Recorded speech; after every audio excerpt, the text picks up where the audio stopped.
মোর নাম এই বলে খ্যাত হোক, আমি তোমাদেরই লোক, আর কিছু নয়, এই হোক শেষ পরিচয়। কবিগুরু রবীন্দ্রনাথ ঠাকুর নিজেকে মাটির লোক বলে পরিচয় দিতেই পছন্দ করতেন।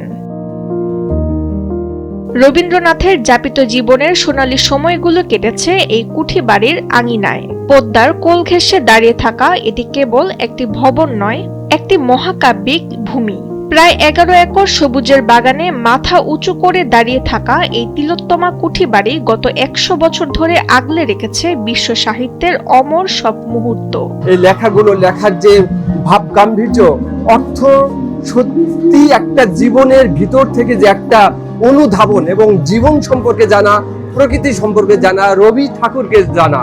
এই জন্য আমি বলবো সমগ্র শুধু বাংলাদেশের সমগ্র বিশ্বের লোক এই রবি ঠাকুরের এই কুঠি বাড়িতে আসা অবশ্যই দরকার। এই অঞ্চলে বসেই হয়তো জানালায় চোখ রেখে কবিগুরু বুনেছিলেন সোনার তরী, চিত্রা, খনিকা কিংবা মানস সুন্দরীর মতো কালজয়ী সৃষ্টি।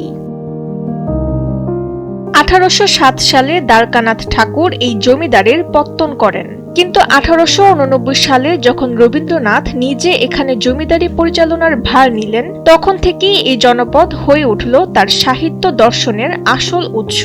সাধারণ মানুষের সুখ দুঃখ আর প্রকৃতির নিবিড় পাঠ তিনি এই শিলাদহ থেকেই নিয়েছিলেন। রবি ঠাকুর আমাদের মহান আত্মার একটা মানুষ, আর তার বাড়িতে বসে প্রোগ্রাম করা, তার ছায়া ঘেরা বাড়িটি আমাদের একদম শান্তির আবাসস্থল মনে হয়। রবীন্দ্রনাথের বাড়িতে উৎসব ঘিরে যে বড় বড় আমরা পয়লা বৈশাখটাও এখানে ঘটা করে করতে পারি। কুষ্টিয়া শহরেও হোক, এখানেও একটা দিন হোক। কুষ্টিয়া শহর থেকে 15 কিলোমিটার দূরে কুমারখালীর এই তীর্থস্থানে আজও দর্শনার্থীরা আসেন এক গভীর টানে। মমতায় ঘেরা এই বাড়িতে ঢুকলে মনে হয় সময় যেন থমকে দাঁড়িয়েছে।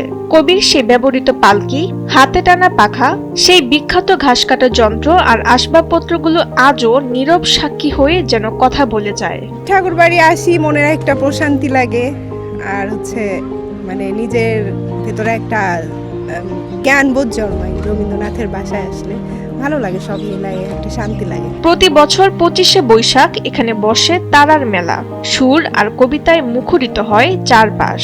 কিন্তু সাধারণ দিনেও এই কুঠি বাড়ির নির্জনতায় হাঁটলে মনে হবে ছাদ থেকে গলার আওয়াজ ভেসে আসছে, ওগো আজ তোরা যাসনে ঘরের বাহিরে।